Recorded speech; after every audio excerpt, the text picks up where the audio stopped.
Olá, minha querida amiga, meu querido amigo, nos encontramos mais uma vez, mais uma semana inicia e é muito bom começar essa semana meditando na Palavra de Deus, principalmente nessa hora, as primeiras horas do dia que o Senhor separou para que nós tenhamos comunhão com Ele. Então, obrigado porque você está aí comigo e muito obrigado também por apreciar esse material, compartilhando também com outras pessoas, viu? Te agradeço de coração. Se ainda você não é inscrito no nosso canal, se junte à nossa grande família do Lição Fácil. Acione ali as notificações para que você seja notificado das novidades, tá bom? E se você gostou do nosso conteúdo, não se esqueça de deixar o seu gostei, porque isso é muito importante para nós aqui. A esperança do Antigo Testamento. Vamos ao verso para memorizar, que diz assim, ó. Pela fé, Abraão, quando posto à prova, ofereceu Isaque. Aquele que acolheu as promessas de Deus estava a ponto de sacrificar o seu único filho. Abraão considerou que Deus era poderoso até para ressuscitar Isaque dentre os mortos, de onde também, figuradamente, o recebeu de volta. Minha querida amiga, meu querido amigo, deixa eu lhe dizer uma coisa. É a filosofia grega que diz que a alma é imortal, que ao sair do corpo, essa alma vai para o mundo metafísico, né? Nós temos o mundo físico, que é esse que nós conhecemos, que nós podemos tocar nas coisas, e para a filosofia platônica, existe o mundo metafísico, para onde vai a alma depois que ela se desincorpora. Isso aí também é defendido pelo Espiritismo.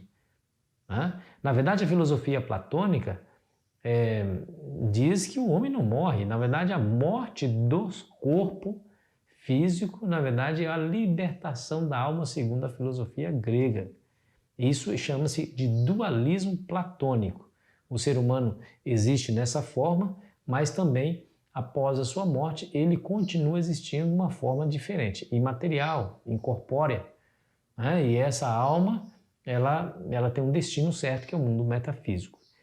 A Bíblia não ensina essa realidade. Se você pegar a Bíblia de Gênesis e Apocalipse, você vai perceber a realidade da ressurreição. Esse texto que nós acabamos de ler, fala que Abraão estava a ponto de sacrificar o seu filho. Veja que Deus pediu Isaque em sacrifício de holocausto.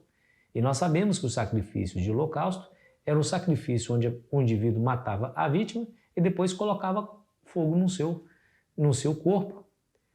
Na ida para aquele monte, Isaque perguntou para o seu pai, meu pai, aqui está o cutelo e aqui está o fogo. Onde está a vítima para o sacrifício? O fogo era para colocar exatamente no corpo da vítima, queimá-la até as cinzas. A fé de Abraão é tanta, que diz aqui em Hebreus, que ele acreditou, considerou que Deus era poderoso até para ressuscitar Isaque dentre os mortos. Ele acreditava que Deus era tão poderoso, mas tão poderoso, que ele era capaz de tornar a vida de Isaque, ainda que essa foi totalmente destruída e transformada em cinzas. Agora, como é que pode Deus trazer a vida de alguém que foi, por exemplo, pessoas que morreram há milênios, né? Imagina pessoas que foram queimadas, pessoas que foram despedaçadas. Um ateu, para zombar da fé cristã, disse para um cristão, então me responda,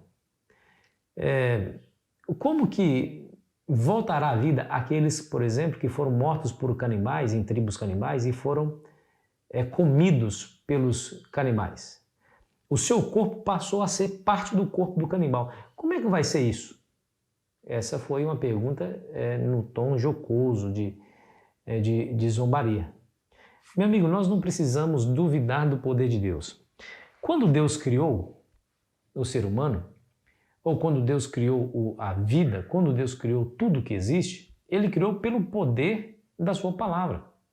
Veja, por exemplo, aqui Gênesis capítulo 1, e o versículo 24, quando fala sobre a criação dos animais, ele diz assim, ó, disse também Deus, produz a terra seres viventes conforme a sua espécie, animais domésticos, répteis e animais selváticos, segundo a sua espécie. E assim se fez.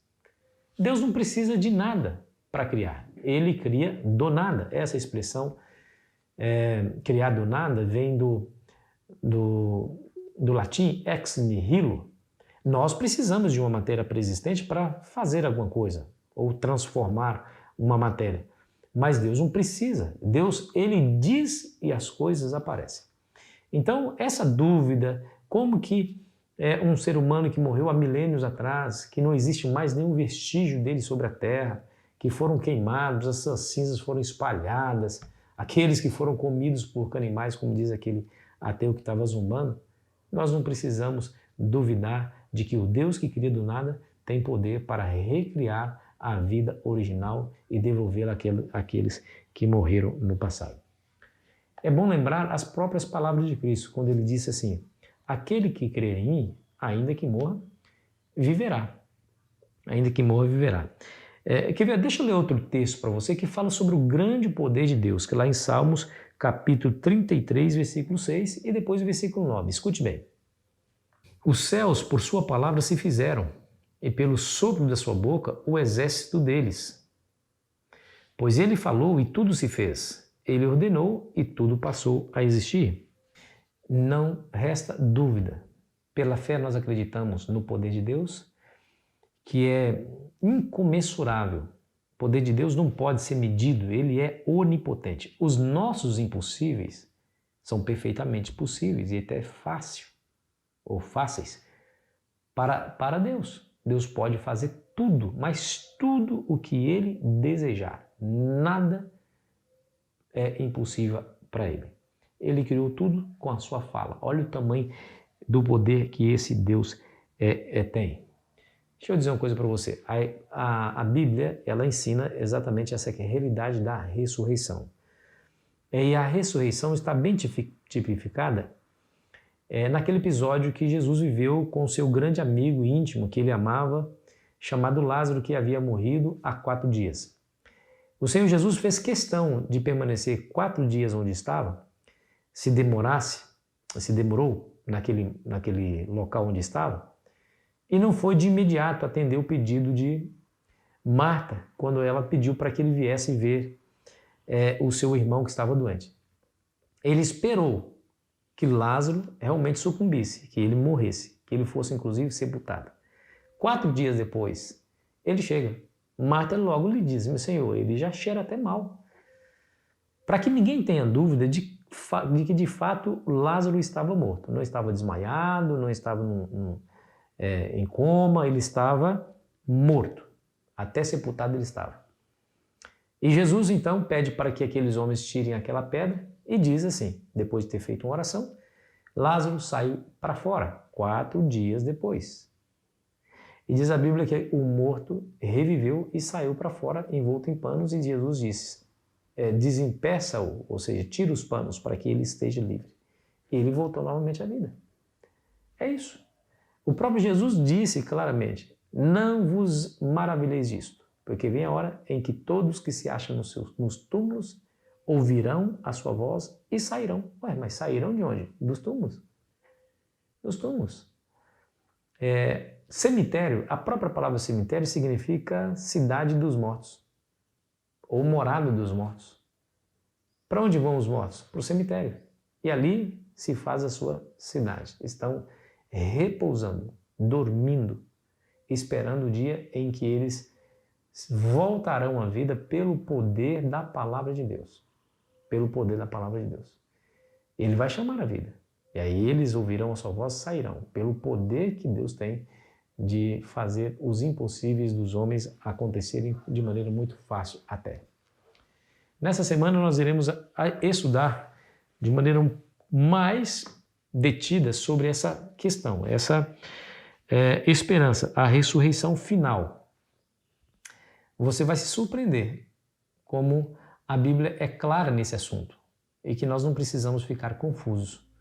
Nós não precisamos sucumbir àquela primeira afirmação de Satanás usando aquela serpente. É certo que não morrereis. Deus disse, certamente morrerão. E ele é certo que não morrereis. Nós não precisamos acreditar nela, porque essa afirmação é a base de muitas filosofias e religiões espalhadas pelo mundo. Nós não precisamos acreditar no que Satanás diz. Nós vamos acreditar no que Deus disse. Deus disse assim: a alma do Pai é minha, a alma do Filho também é minha, e a alma que pecar, essa morrerá. Jesus diz, não temei aquele que pode matar o corpo e não matar a alma. Temei aquele, porém, que pode fazer perecer no inferno tanto o corpo como a alma. Tá vendo? Então a alma perece, assim como perece o corpo. Esse é o testemunho das Sagradas Escrituras. Meu amigo, minha amiga, antes de mais nada, para a gente terminar o nosso vídeo aqui, eu gostaria de afirmar para você, a nossa esperança se encontra em Jesus. Aquele que crê em mim, ainda que morra, viverá. Nos apeguemos a essa promessa. Olha, a separação não é eterna, a despedida não é um adeus, é somente um até logo. Muito em breve, quando Jesus voltar a essa terra, ele vai devolver aos seus queridos filhos aqueles que eles perderam por ocasião da morte. E aí, o local mais triste da terra, que é o cemitério, se tornará o local mais feliz, porque ali nós iremos nos reencontrarmos com aquelas pessoas que nós despedimos por ocasião da morte. Se alegre com essa esperança e que Jesus abençoe você. Vamos orar? Querido Pai Celestial, nos ajude, Senhor, a nos concentrar única e exclusivamente na Sua palavra. Que as filosofias humanas que contradizem a Sua palavra sejam por nós rejeitadas, porque confiamos somente no Senhor e na Tua palavra. Nos ajude a fazer assim, pois pedimos em nome de Jesus. Amém. Foi muito bom estar com você, querido amigo, querida amiga. Amanhã estarei aqui ansioso esperando você para juntos continuarmos o nosso estudo bíblico, tá bom? Que a graça do Senhor Jesus te alcance. Aproveite bem o seu dia.